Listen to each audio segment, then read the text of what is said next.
Breakbulk Events and Media.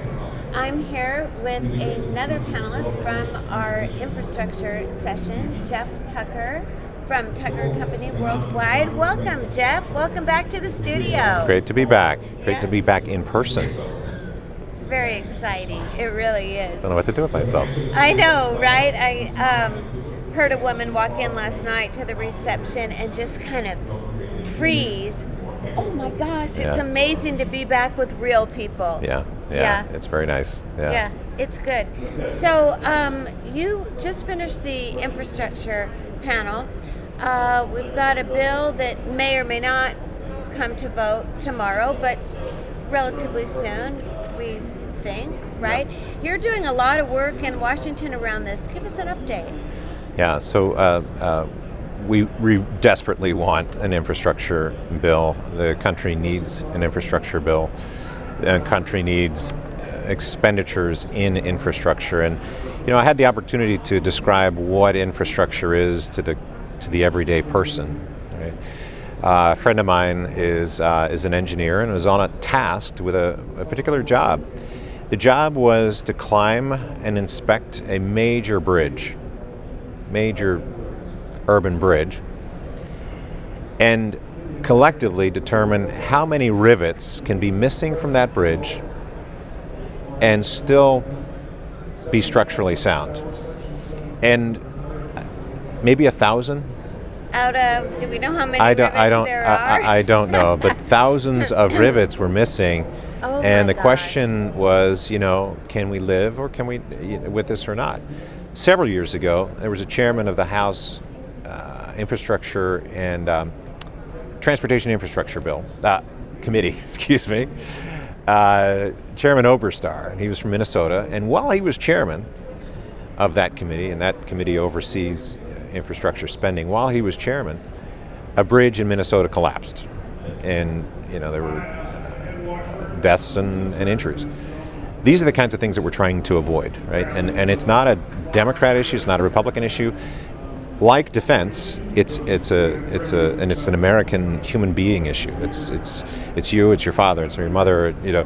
It's everyone.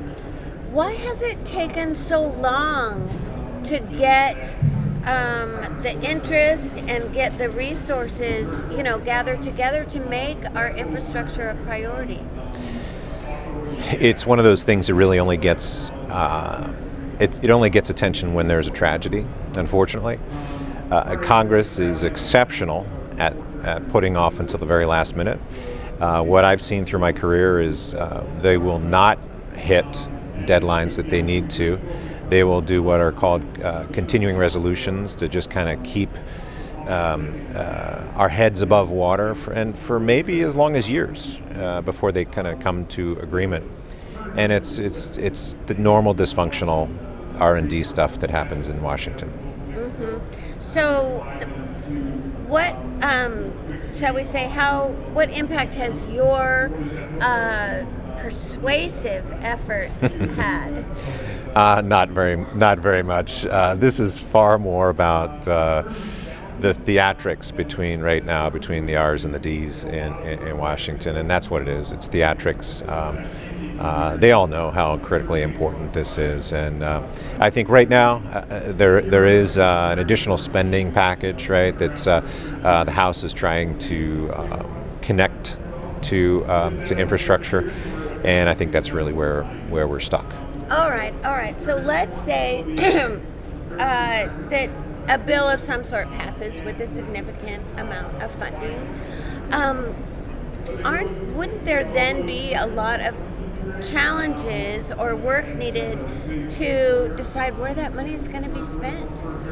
Yeah, a couple of the panelists talked about earmarks. Earmarks for decades were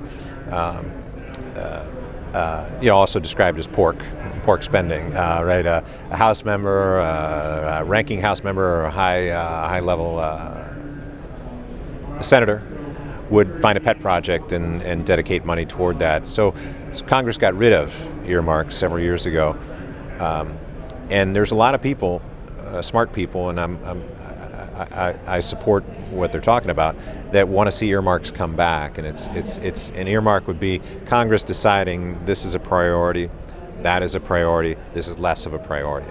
So I think that bigger projects, more important projects, critical life-saving maybe projects, can get off the ground and fully funded and completed. Mm-hmm. All right. So if you were in charge of that priority list, what projects would come first? I wouldn't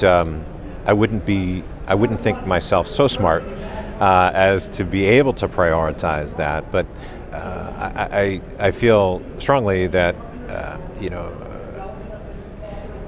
defining intelligence is really about not trying to be the smartest person in the room. Gather stakeholders from all over, and and get feedback, right? And get data, and then and keep that happening. The way we do it today is lobby, and there's a lot of money involved in lobbying, and you don't always get the straight story, right? But if you get stakeholders who are not only the buyers and the sellers, but just generally stakeholders, and you have that advisory committee, so to speak. Yes. To me, that would go a long way in helping Washington understand what is truly needed and what is maybe a gift to someone that may not be as needed. All right. Okay, good. I think you've given us some great insight on what's ahead, and I want to thank you for that. Thank Very you. Good. Pleasure.